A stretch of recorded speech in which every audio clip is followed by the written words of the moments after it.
Assalamualaikum warahmatullahi wabarakatuh. Kembali lagi pada channel kami 3P Para Pencari Petunjuk. Sekarang kita ada di episode 24 dan judul yang kita bahas kali ini adalah hamba atau majikan. Nah, jadi gini, kalau saya sering mendengar itu istilah hamba Allah. Oh, saya hamba Allah. Nah, tapi hamba sendiri itu pengertiannya seperti apa? Secara garis besar. Hamba itu hanya punya satu pikiran, satu tujuan, menghabiskan peranan dirinya hanya untuk mengabdi kepentingan yang diperhamba. Jadi kalau orang Islam itu ya hanya mementingkan apa kehendak Allah pada dirinya. Dia berperang, belanja, mendidik anak, Kehidupan sehari-hari apapun, tidurnya, sholatnya, kerjanya, kalau dia harus menerima perintah orang lain atau apapun itu semata-mata karena demi ukurannya itu mengabdi pada Allah. Itu intinya seperti itu. Jadi hamba ini adalah sebuah konsep bahwa kita itu menerima kalau Allah itu benar-benar Tuhan dan kita ini adalah pesuruhnya. Iya, bukan anak ya. Kalau anak masih punya hak. Kalau hamba itu ya wis nggak ada hak sama sekali. Dia harus punya apa ya, keharusan untuk hanya mengabdi walaupun dia harus susah payah, harus kelaparan, harus menderita, harus mati pun hanya untuk mengabdi. Kalau pilihannya hidup atau mati, yang mengabdi itu kematian, ya dia harus jalan. Itu hamba itu sudah dijual semua dirinya kepada, menjual diri pada Allah. Iya. Jadi seperti para nabi itu ya, mereka betul, kelaparan, mereka dibully. Bodoh amat ya, bodoh amat. Apapun pilihannya diberikan orang-orang, cuek. Pokoknya yang mana yang diridhoi Allah, ya dia dilakukan. Jadi konsep hamba itu artinya sedalam itu ya. Cuman orang-orang ini kan banyak yang, oh saya hamba Allah gitu. Hamba Allah tapi bukan dalam pengertian mutlaknya, cuman ya lidahnya hamba Allah, kenyataannya hamba Allah, perbuatannya tidak. Contoh, dia harus masuk sebuah bikin kerja misalnya ya, dia harus masuk menjadi sebuah pegawai lah gitu. Mulanya dia berkata, saya jadi pegawai ini agar saya bisa mengabdikan ilmu saya untuk kepentingan ini demi kemajuan atau keridhaan Allah gitu.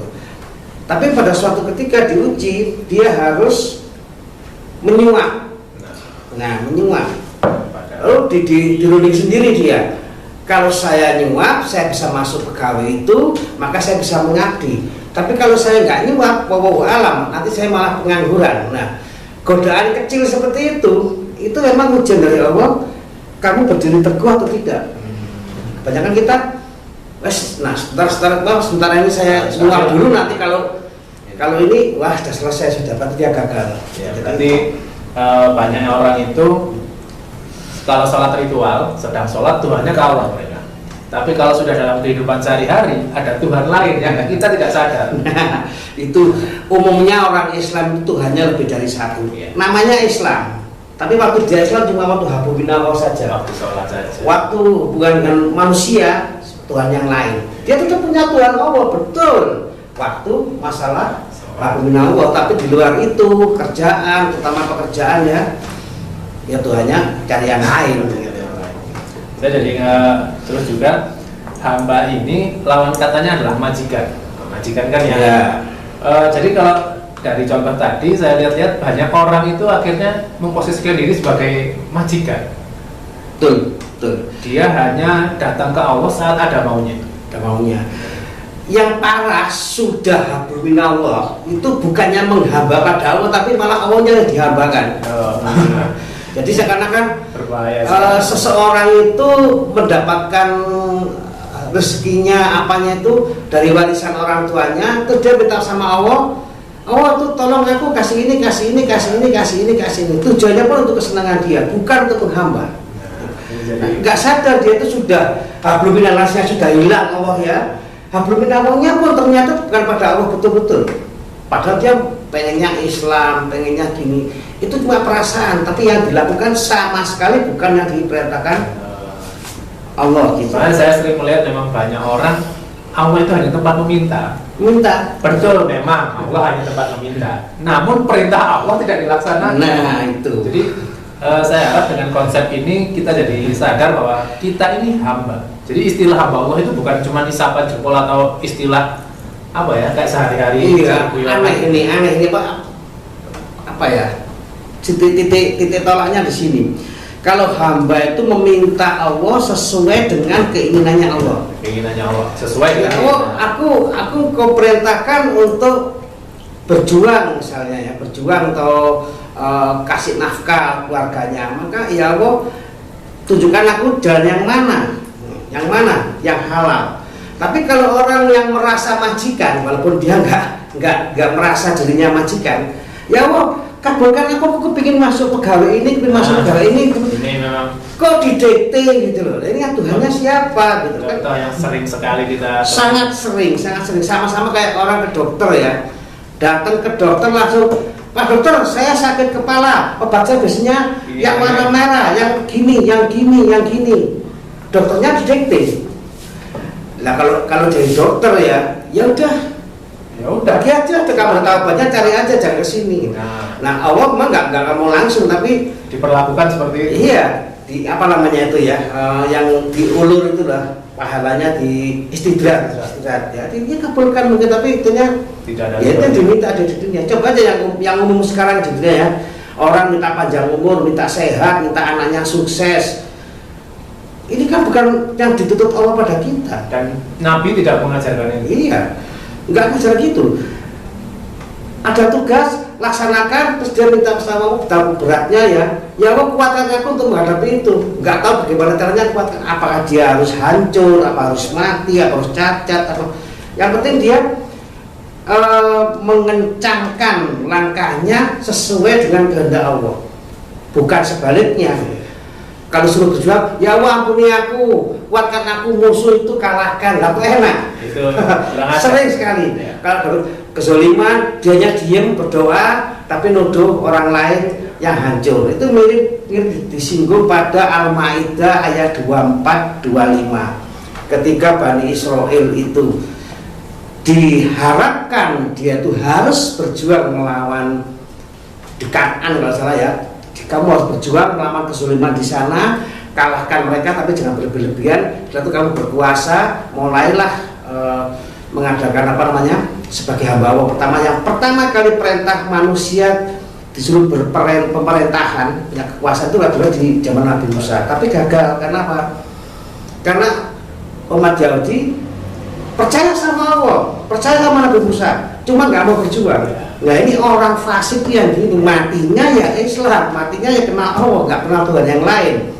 Bernabikan pada Musa, nggak mau bernabikan lain, tapi nggak mau berjuang, maka matinya fasik.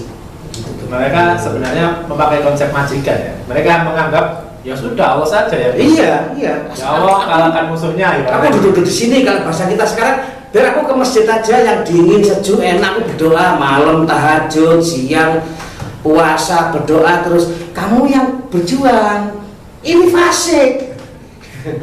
Ini fasik. Dan kita banyak sekali di Indonesia, nggak tahu di luar negeri ya, di Indonesia banyak sekali orang model gini.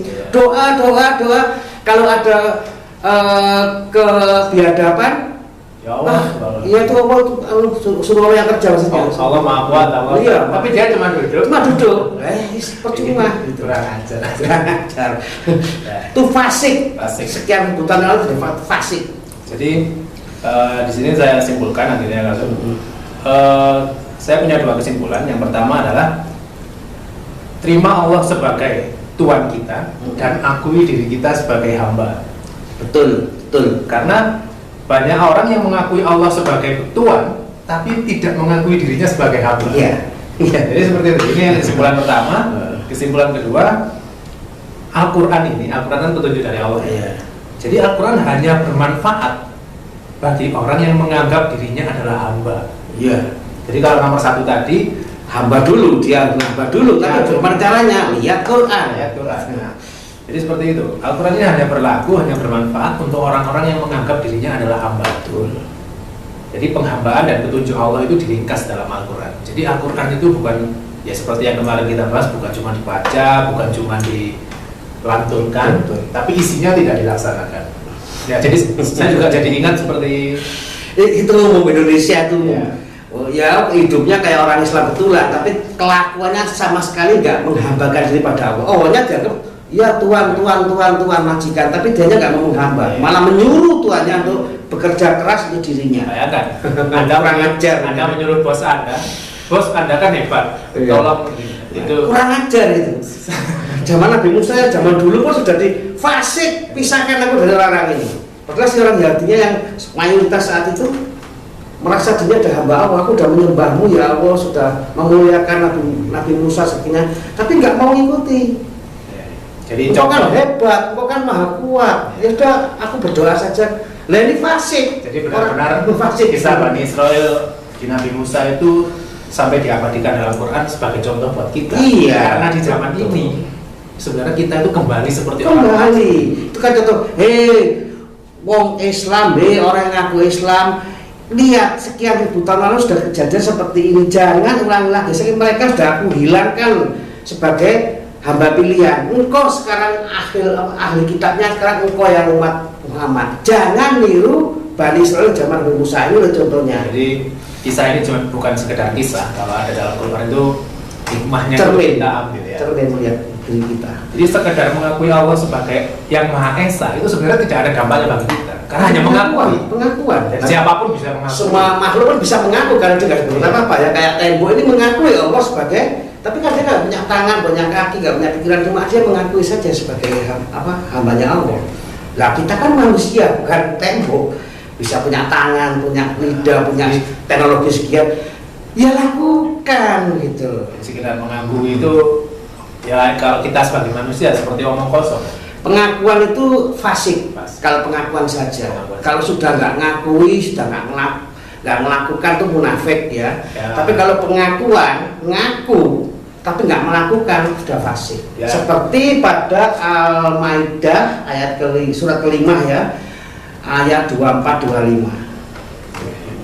Ya seperti kalau kita ibaratnya bilang cinta ke seseorang, tapi cuma ngomong, tidak ada tindakan, itu kan omong kosong. Nah, sama seperti kita mengakui Allah itu maha kuat, maha pengasih, maha penyayang, maha semuanya, tapi kita cuma duduk diam dan minta yang kita mau. Nah ini contoh yang sehari-hari yang sangat ramai sekarang ini adalah orang Islam banyak, mayoritas di negeri ini semuanya marah sama kekejian atau bukan pemimpinnya sendiri yang nggak adil, yang gini, tapi berdoa saja nggak mau berjuang. Iya.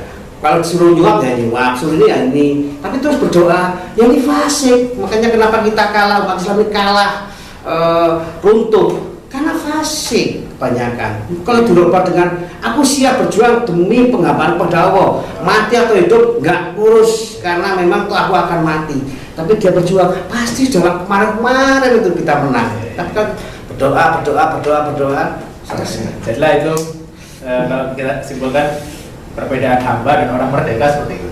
Kalau hamba, dia ada tuannya. Jadi orang yang berhamba itu tidak bisa melakukan apapun yang dia mau. Ada remisi. Iya, betul. Kalau merdeka, kita bisa melakukan apa yang kita mau. Memang kita sebagai manusia, kalau bisa merdeka dari manusia lain, tapi bukan merdeka dari hanya Allah Tuhan. Itulah kenapa kita majikan sesatunya. Maka istilah hamba Allah. Jadi jika kita benar-benar menerima kalau kita hamba Allah, baru kita bisa memahami Al-Quran dengan betul. Jadi kira-kira seperti itu kesimpulannya. Kalau ada kurang lebihnya mohon maaf. Ada tambahan? Sudah cukup saya kira tentang hamba. Ya, kira-kira seperti itu. Terima kasih, kami akhiri. Assalamualaikum warahmatullahi wabarakatuh.